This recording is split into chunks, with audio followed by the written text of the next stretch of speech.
तो हेलो दोस्तों, कैसे हैं आप सब। मैं जानता हूं कि आप सब अच्छे ही होंगे, लेकिन मैं उतना अच्छा नहीं हूं क्योंकि ओरेगारू की वीडियोस के ऊपर वॉच टाइम काफी ज्यादा कम आ रहा है। तो इसलिए अब से ओरेगारू की वीडियोस थोड़ी सी छोटी होंगी और आप में से काफी सारे लोगों ने चैनल को सब्सक्राइब नहीं किया है और ऐसे ही वीडियोस को देख रहे हैं। तो मैं आपसे बस इतना ही कहना चाहूंगा कि अगर आप लोग चाहते हो कि ऐसे ही फ्यूचर में वीडियोस आती रहें तो चैनल को कर लीजिए सब्सक्राइब। खैर, ये सारी बातें तो हो गई, तो चलिए वीडियो को स्टार्ट करते हैं। एपिसोड की शुरुआत में हम लोगों को यूई को दिखाया जाता है जो कि काफी ज्यादा दुखी रहती है हिकिगा की पिछले एपिसोड की बातों को याद करके। उसके बाद हम लोग को स्कूल का सीन दिखाया जाता है जहाँ पे यूई हिकिगा से बात नहीं करती है और उससे इग्नोर कर देती है। आगे हमें दिखाया जाता है कि हिकिगा अपनी क्लास के अंदर बैठा रहता है और वो कहता है कि हम लोग अपनी जिंदगी को रीसेट नहीं कर सकते, लेकिन हम लोग अपने रिलेशनशिप्स को रीसेट कर सकते हैं। और उसने भी ऐसा ही किया है जिससे उन दोनों की लाइफ अब पहले जैसी हो गई है और यूई को भी किसी बात का गिल्ट नहीं रहेगा। फिर हिकिगा सर्विस क्लब के अंदर आ जाता है और बैठ के अपनी किताब पढ़ने लगता है।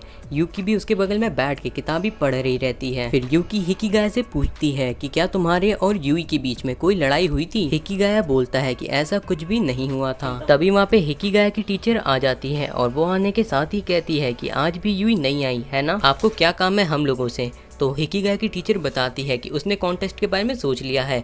उन लोगों के बीच में एक बैटल रॉयल टाइप का कंपटीशन होगा जिनमें उन्हें नए नए मेंबर्स को रिक्रूट करना होगा। और उसके बाद वो कहती है कि लग रहा है कि यूई ने क्लब में आना छोड़ दिया है, लेकिन यूकी कहती है कि उसने क्लब नहीं छोड़ा है, बस वो यहाँ पे आती नहीं है। तब हिकिगा की टीचर कहती है कि इसीलिए उन लोगों को नए नए मेंबर्स को रिक्रूट करना होगा। हिकिगा कहता है तब तो मैं भी क्लब में नहीं आऊंगा और तुम लोग मुझे भी क्लब से बाहर निकाल देना। तभी उसकी टीचर उसको एक इशारा करती है अपनी उंगलियों को पुटकाते हुए। साथ ही साथ उसकी टीचर कहती है कि तुम लोगों को इस संडे से पहले किसी नए मेंबर को रिक्रूट करना होगा। उसकी टीचर वहां से चली जाती है और यूकी कहती है कि मुझे पता है हम लोग किसको रिक्रूट करने वाले हैं, यूई को। हिकिगा कहता है कि चलो ठीक है, लेकिन तुम्हें क्या पता है कि हम लोग उसको रिक्रूट कैसे करेंगे।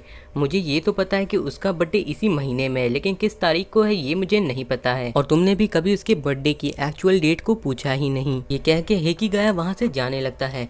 तब यूकी उसको रोकते हुए कहती है कि क्या तुम मेरे साथ कल बाहर चलोगे। उसके बाद हम लोग को दिखाया जाता है कि यूकी काफी ज्यादा अच्छे कपड़े पहन के आती है बाहर और उसके बाद यूकी बताती है कि उन लोगों का मेन मोटिव है यहाँ पे यूई के लिए एक अच्छा सा बर्थडे गिफ्ट ढूंढना। हिकिगा कहता है तब तो हम लोग को अलग अलग करके ढूंढना चाहिए ताकि हम लोग ज्यादातर जगहों पे घूम सकें और अच्छा सा गिफ्ट ढूंढ सकें। लेकिन हिकिगा की बहन कहती है कि हम लोग ऐसा नहीं करेंगे, ये हम लोग के लिए बहुत ही अच्छा मौका है एक साथ घूमने का। हिकिगा और यूकी दोनों ही मॉल के अंदर पहुंच जाते हैं, लेकिन वहाँ पे हिकिगा की बहन नहीं रहती।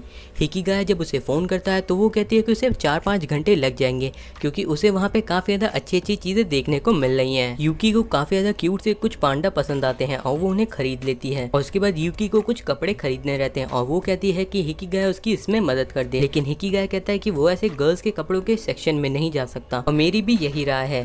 तभी यूकी कहती है कि इसमें कोई भी प्रॉब्लम नहीं है, मैं चाहती हूँ कि तुम सिर्फ और सिर्फ आज के लिए मेरे बॉयफ्रेंड की एक्टिंग करो। और यूकी कहती है कि क्या तुम्हें इससे कोई प्रॉब्लम है। तो हिकिगा कहता है कि मेरे पास कोई भी रीजन नहीं है जिसके कारण मैं न कहूँ। और फिर हिकिगा अपने मन में कहता है कि अगर ये लड़की दुनिया की लास्ट लड़की भी रहती तो भी मैं इसे डेट नहीं करता। फिर अगले सीन में हम लोग को दिखाया जाता है कि यूकी और हिकिगा बैठ के बात कर रहे रहते हैं कि आखिर यूकी को किस तरह का गिफ्ट चाहिए होगा। हिकिगा कहता है ये पता करना तो नामुमकिन है। उसके बाद हमें दिखाया जाता है कि यूकी यूई के लिए कुछ एप्रन खरीद लेती है। यूकी जैसे ही बिलिंग काउंटर की ओर जाती है तभी उसके पीछे से आवाज आती है, यूई ये तुम हो ना। तभी यूकी पीछे मुड़ती है और वो देखती है कि उसकी बड़ी बहन वहाँ पे खड़ी रहती है। अगले सीन में हमें दिखाया जाता है कि यूकी की बड़ी बहन यूकी और हिकिगा को काफी ज्यादा परेशान कर रही रहती है और साथ ही साथ उन्हें काफी ज्यादा चिढ़ा भी रही रहती है। यूकी कहती है कि अगर आपके पास कोई भी काम नहीं है यहाँ पे तो आप यहाँ से जा सकती हैं। हिकिगा कहता है कि तुम्हारी बड़ी बहन काफी ज्यादा अच्छी है। यूकी भी कहती है कि हाँ वो सच में काफी ज्यादा अच्छी है। फिर सीन कट होता है, हमें दिखाया जाता है कि यूई का डॉग उसके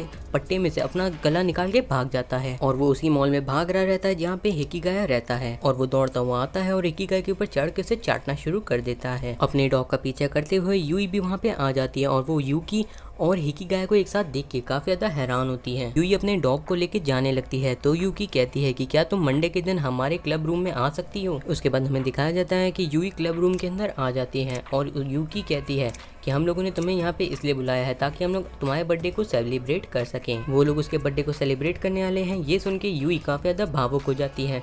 और वो जाके उसका हाथ पकड़ लेती है। यूकी कहती है कि वो अकेली नहीं है जिसने उसके लिए गिफ्ट लाया, हिकिगाया ने भी उसके लिए गिफ्ट खरीदा है। यूई कहती है कि उसे कभी भी नहीं लगा था कि हिकिगाया उसके लिए गिफ्ट खरीदेगा, और वो भी खासकर तब जब चीजें इतनी ज्यादा बिगड़ चुकी हों। और फिर यूकी कहती है कि सब कुछ शुरुआत से ही गलत था। उसके बाद यूकी कहती है कि हिकिगाया का डिसीजन कि सब कुछ खत्म कर दे बिल्कुल सही था, लेकिन यूई कहती है कि वो नहीं चाहती कि सब कुछ इस तरीके से खत्म हो। और उसके बाद यूकी कहती है कि तुम दोनों ही विक्टिम थे, तुम दोनों में से कोई भी गलत नहीं था, इसीलिए किसी की भी कोई भी गलती नहीं है। फिर यूकी कहती है कि उसे हिरासुका सेंसेई को देना है अपनी रिपोर्ट, तो वो देने जा रही है। फिर यूई हिकिगाया का गिफ्ट खोलती है जिसके अंदर से उसे लगता है कि एक नेकलेस निकला है, असलियत में वो एक डॉग कॉलर रहता है।